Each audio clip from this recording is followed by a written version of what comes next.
pessoal do Felicidade dá Trabalho, bem-vindos de volta. A gente está no segundo dia do Rio Innovation Week, aqui nesse nosso espaço especial, cheio de gente ali fora, ouvindo a gente. A gente está começando um dia de muitas entrevistas, de muito conteúdo bacana, com pessoas com repertórios que vocês nem vão imaginar. E para começar, a gente está começando com alguém que já nasceu pronta, né? Segundo a gente ouviu falar. Pois é, gente, é uma baiana arretada que tá aqui com a gente hoje. Eu não vou mentir, né? A gente fala Minha mãe é da Bahia, então eu posso falar com bastante propriedade. Quem é da Bahia não nasce, estreia. Adoro porque essa frase. Bahia é sucesso. Ela é formada em comunicação social, com especialização em management e business pela Universidade da Califórnia. Tem uma super experiência em novos negócios, tecnologia, inovação aberta. Trabalhou em empresas como Q Saúde, Mastercard, GetNet, do Grupo Santander. E foi a primeira mulher a assumir a vice-presidência de negócios e marketing da Vibra. E hoje ela é VP comercial de varejo na Vibra, que é a maior distribuidora de combustíveis do país. Vanessa Gordilho, seja muito bem-vinda ao nosso podcast. Gente, que felicidade estar aqui, viu? Eu vou te falar que nome incrível que vocês escolheram para esse podcast. Felicidade dá trabalho e dá muito trabalho. Dá e rende boas conversas, viu? Muito A gente estava boas. falando antes de ligar a câmera lá sobre como a gente quis trazer de propósito essa perspectiva para o podcast de que a felicidade não é uma coisa mística, esotérica, ou uma coisa que é para poucos, ou que não tem o que fazer a respeito.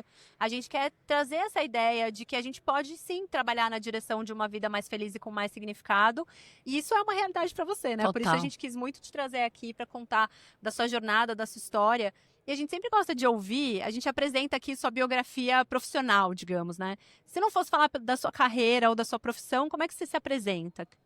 Acho que baiano tem que estar no meu início, não tem jeito, até pelo meu perfil, assim, eu sou muito extrovertida e adoro a simplicidade no falar e no ser. Eu tenho uma expressão que eu adoro, que eu sou do abará ao caviar. Eu gosto desde estar nos momentos mais simples e brincando, no meio do povo, enfim. Também adoro estar em lugares que a gente consiga intelectualmente pensar mais e evoluir, enfim. Então, assim, para mim essa é a forma como eu me defino, né? Mas não posso deixar nunca de dizer, assim, que também o meu melhor papel, o mais importante é ser mãe, assim. Tenho duas filhas lindas, uma que é cantora, talentosa, uma cantora, outra mega estudiosa, assim, eu morro de orgulho. Então, com certeza, baiana e mãe, acho que é a melhor definição aí de quem é Vanessa. Em várias das entrevistas que você já deu, tá? Um dos assuntos que sempre é falado foi que você teve aí uma carreira dentro do balé também. Conta um pouco pra gente como que foi isso, porque, enfim, balé parece uma coisa nossa, né? Glamurosa e tal, mas tem bastidores aí pra você contar pra gente. Ai, né? vamos nos bastidores, porque o balé a gente já fala, né? Dentro de quem você é, da minha história, já tá lá o balé. Mas tem uma coisa que eu gosto muito quando a gente fala de felicidade. E linkar com isso, que eu quando nasci tem aquela história que você fala, o que você quer ser quando crescer? Meu sonho era ser bailarina. E podia ser um sonho de conto de fadas, poderia ser uma ideia mais distante, mas eu foquei muito nisso. E eu era muito feliz dançando, assim. Era o que eu mais almejava, mas eu me dedicava muito, assim. Eu era aquela criança que com 9 anos ensaiava 4 horas por dia. Eu era muito focada, muito dedicada, porque eu era feliz fazendo aquilo. Então, quando apareceu a bolsa de estudos para ir morar na Alemanha, que todo mundo falava assim, nossa, na Alemanha era longe, não tinha internet na época, eu falei, eu quero ir, porque é onde eu ficava mais feliz, né? É onde, de fato, eu me encontrava, é onde eu me realizava. E eu acho que a história por trás, né, das cortinas é que eu fui passar 3 meses de férias, eu ganhei uma bolsa de estudos e meus pais falaram, olha, você só tem 15 anos, você vai passar 3 meses. Aceitei a bolsa de estudos, eu falei, não, faz assim, aceita, que aí eu volto. Meus pais, legal. 45 dias eu liguei falando, não vou voltar. Eu tinha 15 anos. Aí hoje eu tenho uma filha de 15 anos, eu olho e falo, meu Deus, que criança. Já pensou se ela faz a mesma coisa Já com pensou, você? mas eu no fim, eu quero que minhas filhas encontrem o que deixa elas felizes e que elas se joguem. Porque tem uma coisa muito do ímpeto, né? Quando a gente pensa muito, quando a gente faz muito, idealiza muito, tudo fica mais complexo. Mas o que eu digo sempre, isso eu digo para todo mundo que tá nos assistindo assim, se você quer muito uma coisa, se dedique, mas seja muito boa. Seja o melhor que você faz naquilo, seja o que for. Se você quiser ser enfermeiro, seja o melhor enfermeiro. Se você quiser ser bailarino, se você quiser ser o melhor frentista, porque você se destacando, você encontra muitas oportunidades no caminho que muitas vezes, sem você se dedicar o suficiente, não aparecem. E as oportunidades estão aí. Hoje, com o mundo digital, tem muita bolsa de estudo disponível na internet, tem muito estudo, muito curso técnico. É sobre isso. balé talvez seja fácil, mas acesso a conteúdo que a gente tinha antes que esperar uma oportunidade de mudar de país e morar num outro lugar para fazer um curso, uma especialização ou alguma formação, que hoje em dia online a gente consegue e muitos são disponibilizados até gratuitamente, a gente nem Total. sabe. Vocês estão vendo aqui no Rio Innovation Week, a Amy Webb vai estar aqui. Você vai, muitas vezes Não as pessoas precisa mais ir pra viajavam Austin, aqui do né? nosso lado, dá para ouvir ela falando online. Então, eu acho que aqui tem eu acho que o maior conselho que eu posso dar é busque isso. Tenta ver como é que você pode se diferenciar e foca e bota o brilho nos olhos, porque isso não tem preço. Ô, Vanessa, e parece pelo que você tá contando, né? Eu não te conheço ainda, espero que graças sua melhor amiga, porque sua energia aqui, sua vibe é ótima, mas eu tô te conhecendo hoje, me parece que essa sua energia, seu desejo de correr atrás mesmo, de ser o melhor nas coisas que você faz e de buscar uma vida com significado, já tava lá desde essa época em que você deu o truque lá nos seus pais e foi ficando lá na Alemanha. Tem muita gente que fala assim, ser destemido. Cara, se você quer muito uma coisa, eu sempre acreditei nisso. Vá e faça. Assim, foca no que tem que fazer e go. Eu larguei o balé e larguei porque não estava feliz. Olha que coisa interessante. Eu me peguei um dia, tava quase escuro de tão frio que a Alemanha estava. Eu morava na Alemanha. E tinha um professor, que eu já estava profissional, e ele começou a criticar muito. Falou, o que é isso? Você não para de sorrir. Você não é tão boa. Por que você tá rindo tanto? E eu olhei e naquele dia eu falei, putz, isso aqui não tá me fazendo feliz, sabe? Eu comecei a entrar num momento que aquilo ali já não me completava. E aí eu larguei tudo. E aí, voltei para Salvador. Não me adaptei porque eu já queria mais. Fui morar nos Estados Unidos e daí comecei uma carreira onde eu posso dizer, eu passei, e você citou um pouco algumas das empresas que eu passei, mas eu passei por tecnologia. Depois eu fui para a área de pagamentos. Depois eu passei por dados, por uma empresa de crédito, de análise de crédito. Depois eu fui para um banco, e aí eu fui para saúde, e agora eu estou no combustível. A maior prova que eu dou hoje, e é por isso também que é bacana estar falando, inspirando outras mulheres, e também homens, não é um tema só de gênero, nunca eu botei na minha barreira e falar, puxa, agora eu não posso trabalhar com combustível, que eu não sei o que é combustível. Não, vai estudar. Assim, como é que eu preciso fazer para aprender? Assim, quem são as pessoas muito boas que vão me ensinar? Que conteúdo eu vou consumir? Então, como é que você tira essas barreiras da dificuldade e coloca um novo caminho de possibilidades, onde, assim, ninguém não consegue as coisas. A dedicação do tempo que é a que faz a grande diferença. Então, assim, para mim, quando no meio da pandemia eu fui trabalhar com a saúde, na saúde foi a maior prova da vida que, assim, tudo dá se se dedicar. Porque do nada, no maior caos no país, eu estava trabalhando com seguro de saúde, falando sobre interoperabilidade de dados e vendo como é que eu ajudava a população que não tinha acesso a ter acesso a hospitais. Cara, é totalmente inimaginável para uma mulher, mas, cara, é possível. E foi muito divertido, e é divertido, porque você aprender, ele faz com que você fique muito mais rica e tenha muito mais assuntos e muito mais... E como é que toda essa histórias. experiência, né, desde o balé, enfim, mas em toda essa jornada profissional que veio depois sendo construída e com o que já era seu, né, essa busca pela melhor performance e também por uma vida com significado, como é que tudo isso molda quem você é quando você está ali interagindo com as pessoas no dia a dia e de que forma isso se manifesta no desenvolvimento de outras mulheres, né? E na inspiração de outras, não, como você disse, não é uma questão só de gênero, mas como é que a gente pavimenta o caminho para que outras mulheres possam chegar lá pela representatividade, pela forma como você faz o que você faz. Eu digo isso hoje, quase todos os podcasts que eu vou, palestras, eu vou muito com esse intuito de inspirar, né? Eu leio muito, obviamente, sobre a dificuldade que muitas mulheres têm, da necessidade de ajudar em casa, muitas vezes entes queridos enfermos, doentes, né? Então, tem muitas barreiras no caminho, né? Então, como é que você também inspira para que essas barreiras elas não sejam impossíveis não sejam intransponíveis, né? Que a gente consiga passar, mas de fato achando algumas ferramentas para ajudá-las, né? Há pouco, e já tinha me feito essa pergunta, uma estagiária, uma menina que está estagiando, me encontrou aqui no Rio Innovation Week, eu estava saindo de uma palestra, e ela falou assim, me de conta, para você sentar com outros homens, foi difícil passar por isso? Eu falei, isso nunca passou na minha cabeça. As barreiras você coloca, né? Nunca na minha vida minha preocupação foi não ter o espaço no meio dos homens, eu simplesmente fui.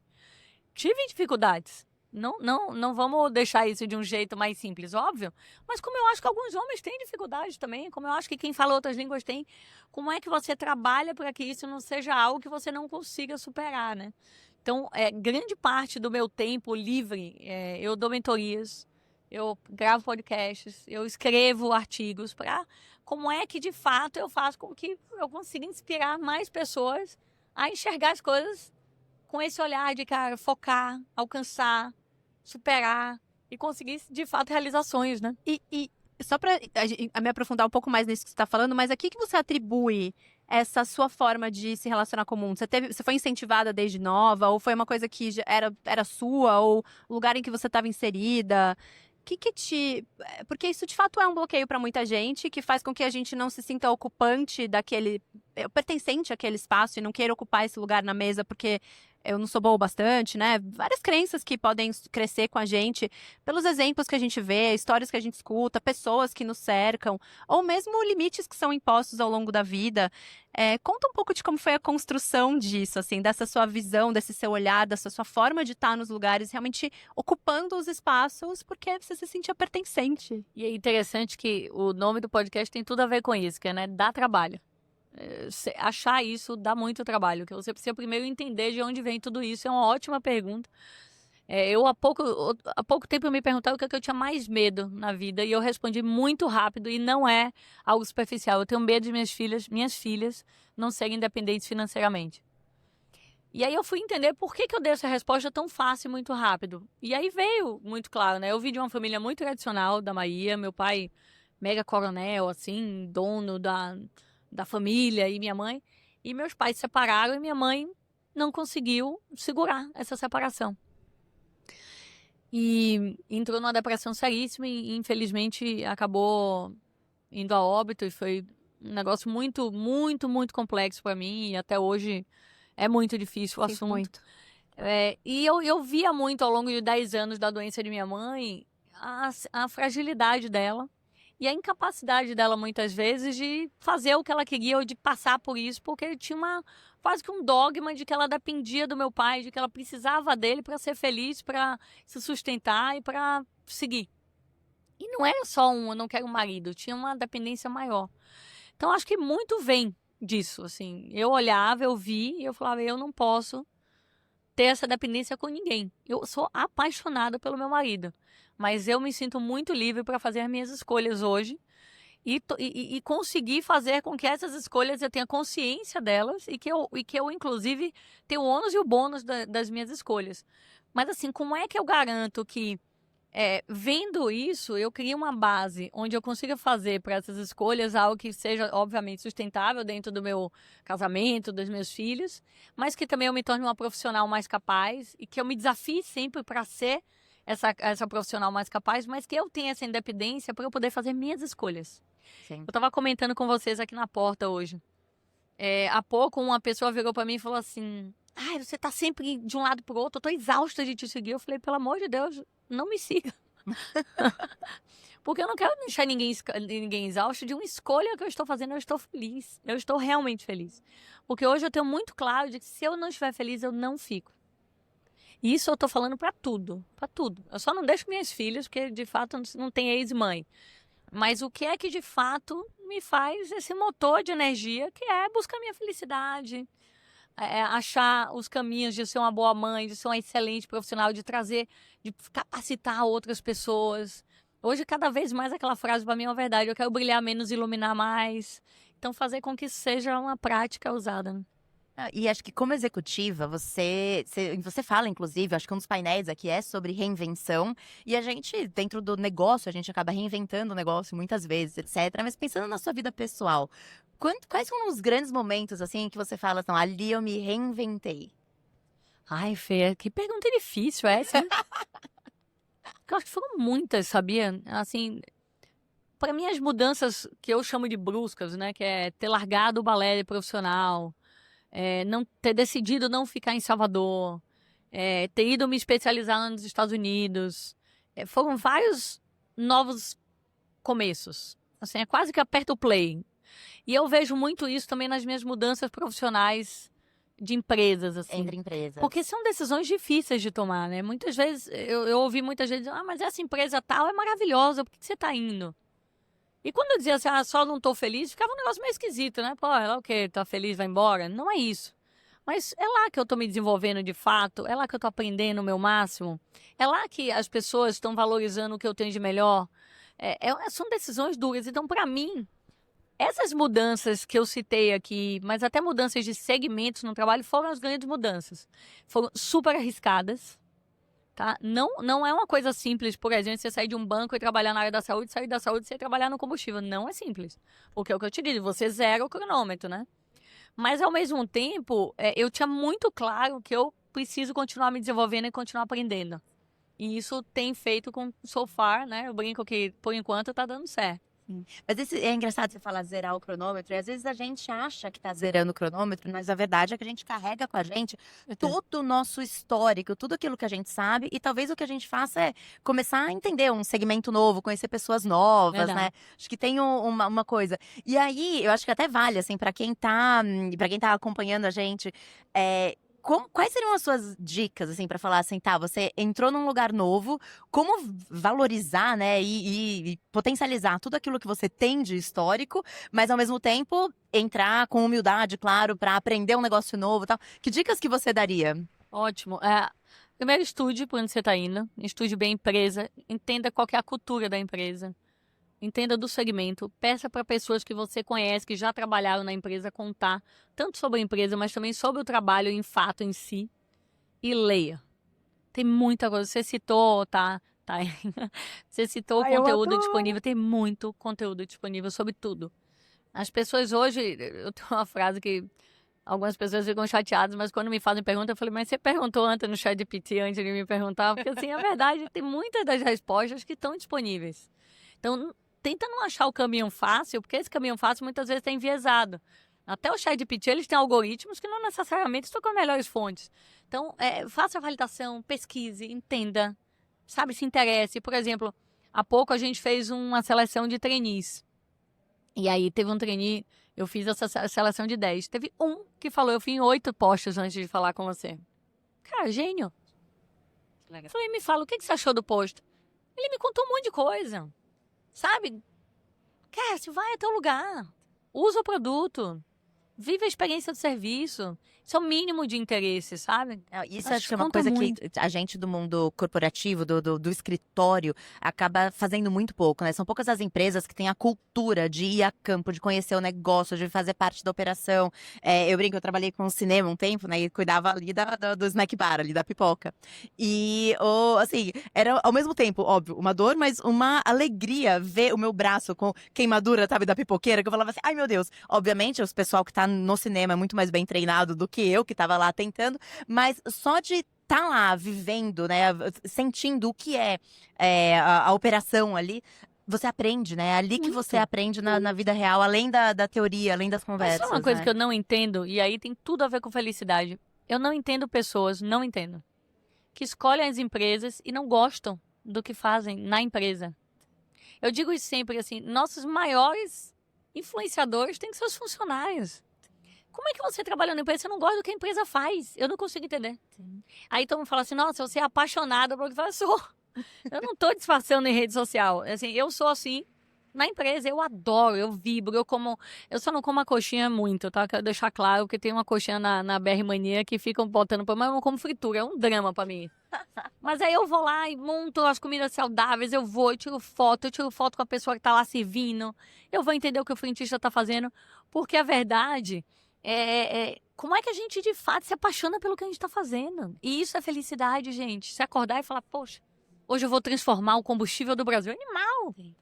Não, e eu acho muito legal a gente falar sobre isso, porque a gente também sempre lembra, né? Eu falo isso quase todo episódio, que a gente acaba falando aqui com um recorte da população no sentido de que quando a gente está falando de felicidade e até de escolher o trabalho onde você está, a gente está falando com pessoas que têm ali as suas necessidades minimamente resolvidas, porque se a gente vai lá numa parcela da população que nem tem essa escolha, é uma outra questão, é um outro cenário. Mas eu quero trazer a atenção para isso que você está falando, que Como é que a gente lida com o desconforto quando a gente está infeliz, né? Você contou essa história de que em algum momento o balé, que era algo que te realizava muito, deixou de fazer sentido.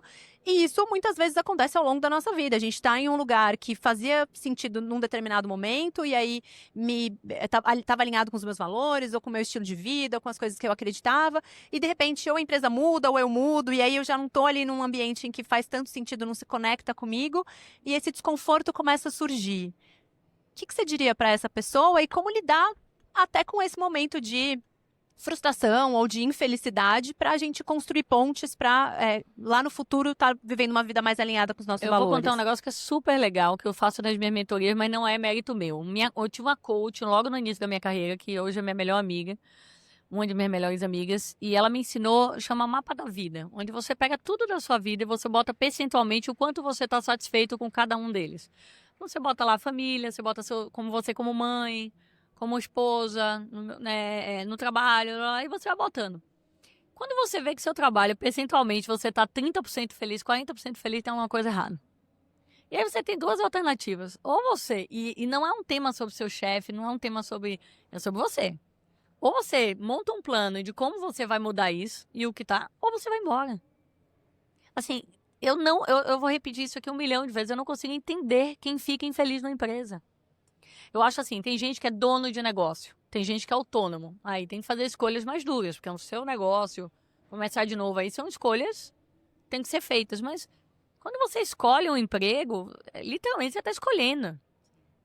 Você tem que estar optando por estar fazendo aquilo. E se dentro desse percentual aí de segurança, de felicidade ou completude, você não está bem, vai em busca do que você mais sonha. Assim, poxa, Vanessa, mas não é simples. Desculpa, o mercado tem oportunidades para quem quer muito. Outro dia me perguntaram, quando eu estou entrevistando, o que é principal para mim. Atitude, vontade. Tá mordendo a mesa? Quer muito? Eu quero. Puxa, quando você começa a entrevista, a pessoa tá lá. Não sei, eu tô olhando. Acabou, não é ela que você tem que contratar. E do mesmo jeito, ela não tem que ir para você. Porque é aquela coisa, se você quer muito, vá atrás. Lute, sabe? Rala. E essa sua vontade e essa sua dedicação, a pessoa vai sentir e falar, nossa, eu quero essa pessoa aqui. Porque é sobre a energia que tá lá. Essa atitude, essa energia, né? É muito isso, entendeu? E é engraçado, outro dia, eu sempre tô citando, que eu acho importante falar assim, mas pra você é fácil, porque é extrovertido, não tem nada a ver. Atitude não tem a ver com pessoas extrovertidas e introvertidas. Tem a ver com como você se posiciona naquele cenário que você tá. Como é que você deixa claro a sua vontade, o seu desejo. Eu já entrevistei pessoas mais nerds, né? Mais... Eu acho que não pode... Não sei nerd a palavra, mas você se chamou de nerd aqui, né? Você veio pra mim, eu sou nerd. Mas, assim, que do jeito dela, falou, cara, eu já estudei isso, já sei isso, eu quero muito, isso aqui eu consigo ajudar. Maravilhoso, eu quero essa pessoa. E a gente tem falado muito aqui também, é um assunto que sempre aparece, que é o papel da liderança na construção desse ambiente em que as pessoas também se sintam felizes e satisfeitas, e como isso tem a ver com a segurança psicológica, as pessoas se sentirem valorizadas e sentirem que são competentes, autônomas, conectarem com outras pessoas, como tudo isso faz parte de um trabalho com propósito, com bem-estar e com felicidade no fim do dia.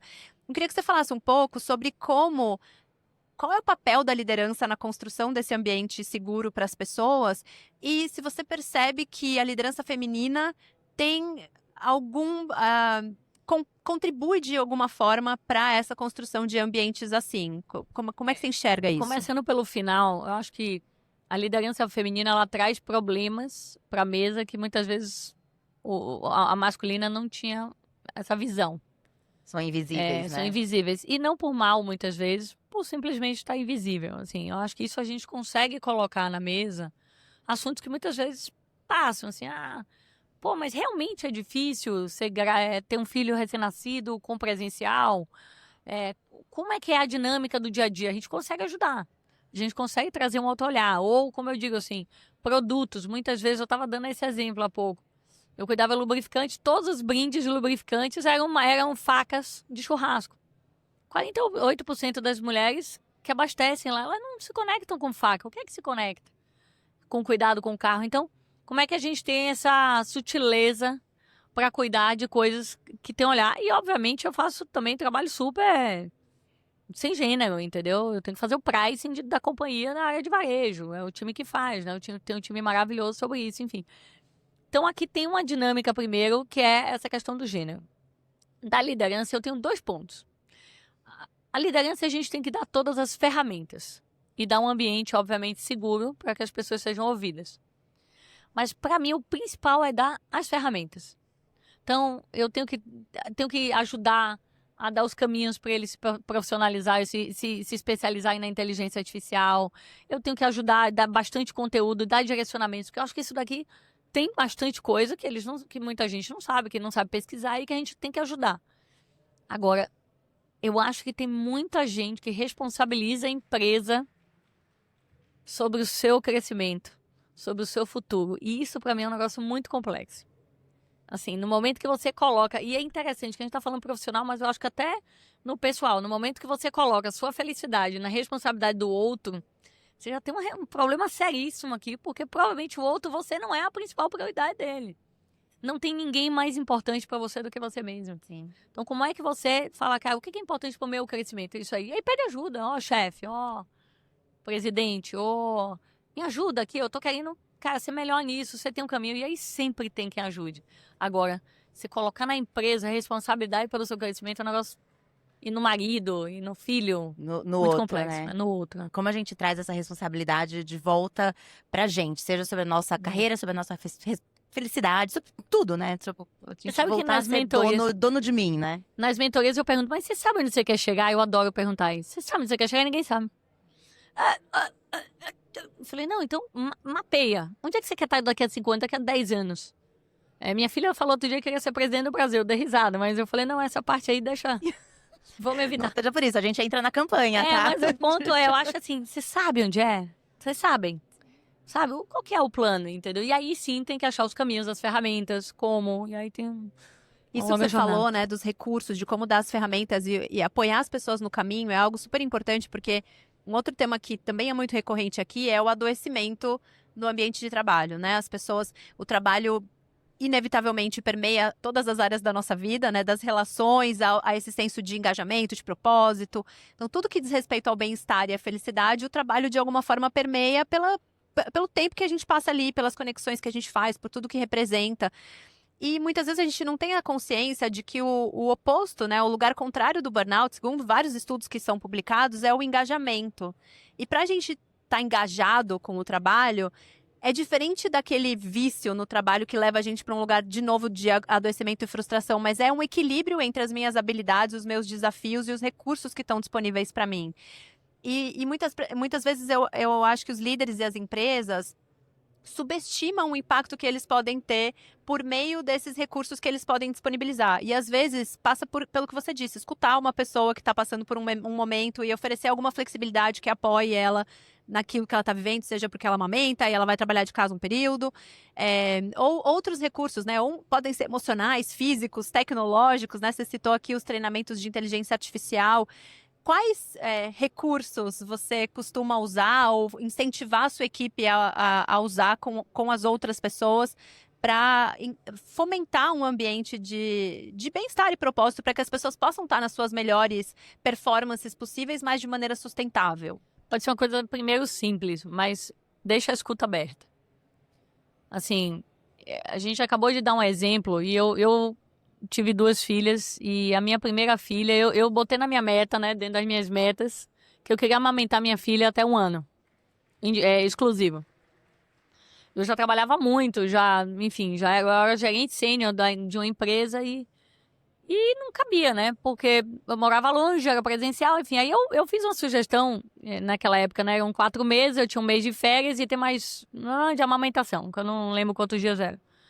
E aí eu sugeri à empresa, eu falei, eu volto com 2 meses e os 4 seguintes eu quero dobrar, virar 8, meio período. E a empresa topou. Simplesmente assim. E eu não era a presidente, eu não era, assim, eu pedi, eu falei, olha, eu tô disposta no 2º mês voltar. Só que eu trabalhava meio período. Então eu ficava a manhã inteira em casa e todo mundo falava assim, mas você conseguiu, não, mas você pediu. Você falou, Você tentou? você tentou. sabe? Assim, aí eu já escutei várias vezes isso, mas será que você não consegue fazer meio período presencial, meio período não? Tirar a bombinha. Eu fazia loucuras, eu tirava a bombinha por uma amamentação que ela ficava sem mim.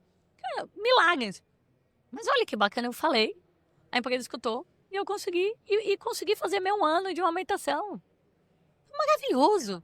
Bom, imagina quanto isso me toca, porque quem acompanha o podcast há um tempo sabe, eu tô com uma bebê de 4 Eu vi meses, que aqui tá fora. aqui no evento, com o meu pai e minha mãe, graças a Deus eu tenho uma rede de apoio que é maravilhosa, meus pais estão aqui comigo, mas justamente por isso, porque pra poder, pra que a mulher não seja esse ser invisível, pra que a maternidade não seja Isso. invisível, a gente precisa, né? A gente precisa trazer Mas as crianças fala. pra esses eventos, Mas fala a gente o que você precisa tá de apoio, passando. a gente precisa falar Isso. sobre isso, e é uma coisa que é muito legal mesmo. E eu assim, acho que essa escuta da liderança, muitas vezes fala, mas não pode, mas você pediu.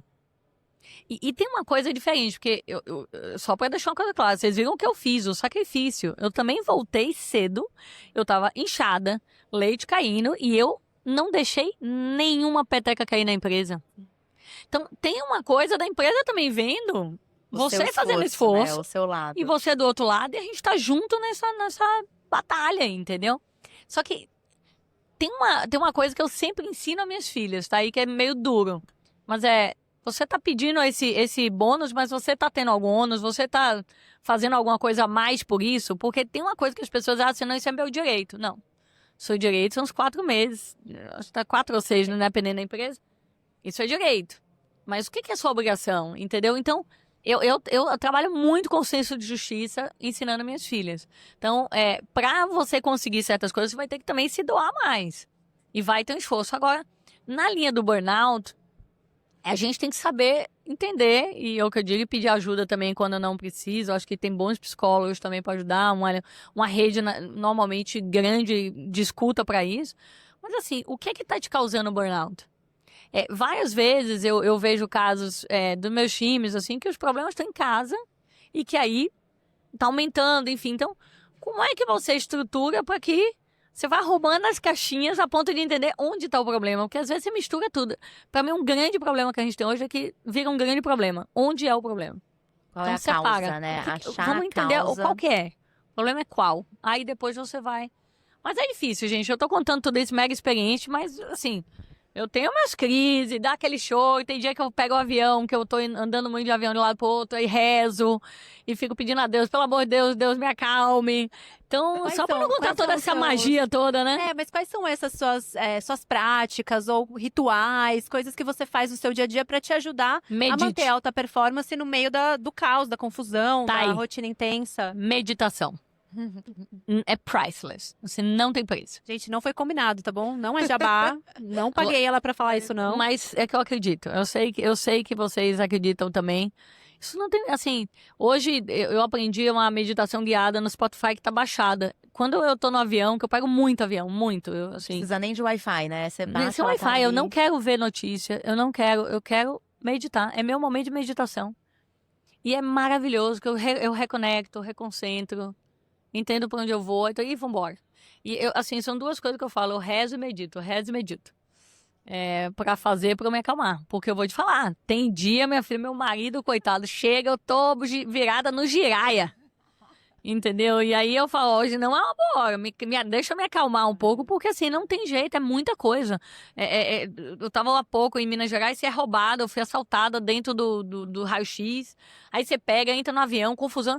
Não tem como, não tem ser humano que consiga manter a sanidade todos os dias. Então, como é que você, vendo o que você tá passando, você se reconecta, Volta. você se reequilibra. Cria o seu próprio caminho, os seus recursos, né, pra isso. Total, mas Nossa, procure os dá pra gente recursos. né? passar aqui horas Eu queria te conversando. fazer uma última pergunta antes de a gente ir pra última, que a gente tá aqui num evento de inovação, muita coisa sendo discutida, o futuro aí que a gente idealiza, o que vem pela frente. E eu queria te perguntar se você pudesse apostar em uma inovação, grande ou pequena, para realmente melhorar a vida das pessoas, pensar em felicidade, em bem-estar, nessa promoção de propósito. O que você acha que a gente poderia fazer? Onde você apostaria? Qual seria a sua... Primeiro, eu diria, não fica usando o ChatGPT para ser seu psicólogo. Essa é a primeira. pelo amor de ajuda Deus, não de um ser inova por aí, humano. sabe? Assim, é a única, primeira coisa. ChatGPT nunca vai poder te abraçar Não, também, assim, né? e tá virando. E você sabe que hoje a maior utilização dele é para conselhos Terapia. amorosos, assim. Se eu pudesse dar esse conselho, que é o oposto da sua pergunta, que recurso usar, assim, toma muito cuidado, assim, porque senão você acaba entrando numa coisa muito rasa. E às vezes seu problema é uma causa maior, né?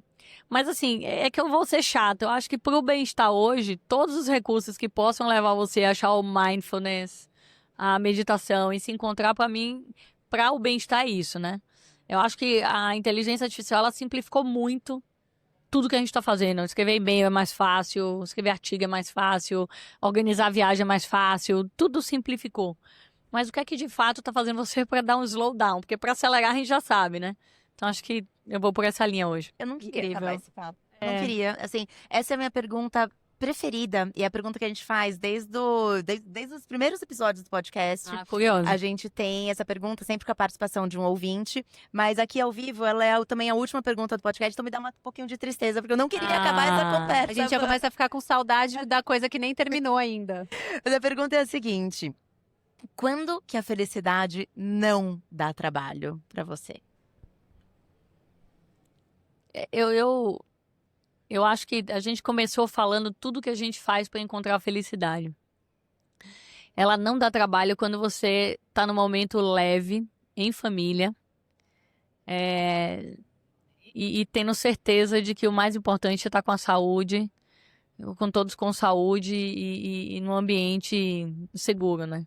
Assim, esse domingo eu passei por isso, assim, eu tava na casa de uns amigos, a gente foi rezar uma missa, e eu vou chorar aqui, eu olhei em volta e vi minha família com saúde, amigos em volta, fazendo orações, e aquilo ali me encheu meu coração de certeza de que esse é o caminho certo, e de que, cara, é possível ser feliz sim. Tem aquele livro que fala o sucesso é ser feliz, e depende muito da gente, né? Eu acho que deveriam ser momentos mais simples para achar a nossa felicidade. A gente tem que tomar muito cuidado, porque às vezes precisa ser um negócio mega intenso para te deixar feliz. E eu hoje me peguei nisso, num domingo, rezando uma missa, rezando não, né? Assistindo uma missa, e me vi no meu auge de felicidade dos últimos meses. Que coisa linda. Vanessa, foi um prazer muito grande te conhecer ao vivo aqui, pessoalmente. E conhecer, para além da profissional admirável, incrível que você é, o ser humano corajoso, sensível, atento, presente que você é também. E como isso tudo. Arretada. Como tudo isso também faz parte dessa composição, né? Eu acho que muitas vezes as pessoas podem te enxergar num cargo e pensar, nossa, como ela chegou ali, é tão grandioso. Mas tem uma pessoa por trás, né? Humana como todos nós, que passou por dificuldades e fez escolhas e, enfim, perrengues, tudo aquilo que você falou no começo. E como tudo isso te moldou para estar aqui, né? E é isso que eu acho que traz a beleza de nós como indivíduos, é toda a complexidade de quem a gente é. Então, obrigada por compartilhar todos esses pedaços de você aqui. Obrigada a vocês por falar do tema. Vamos achar mais gente para escutar esse podcast e encontrar a felicidade, né? Vamos. Você tem alguma última mensagem que você quer deixar de inspiração, um recado, alguma coisa que você queira? Eu sempre uso, tenha muita disciplina, foco e busca a felicidade. Que lindo. Muito bom. Muito bom, meninas. Obrigada de novo Sempre. por aceitar o convite. Foi um prazer estar com você aqui hoje. Bom evento, espero que você consiga depois aqui circular, ver Com o certeza. conteúdo, muitas coisas legais acontecendo. Obrigada a vocês de casa aí que estão nos seguindo pela companhia em mais esse episódio. Obrigada a quem está ouvindo a gente aí fora. A gente continua aqui com essa diária cheia de gravações, com pessoas muito especiais. E continuem aí nos acompanhando, que em breve tem mais conteúdo novo no ar. Até o próximo episódio. Pessoal. Até.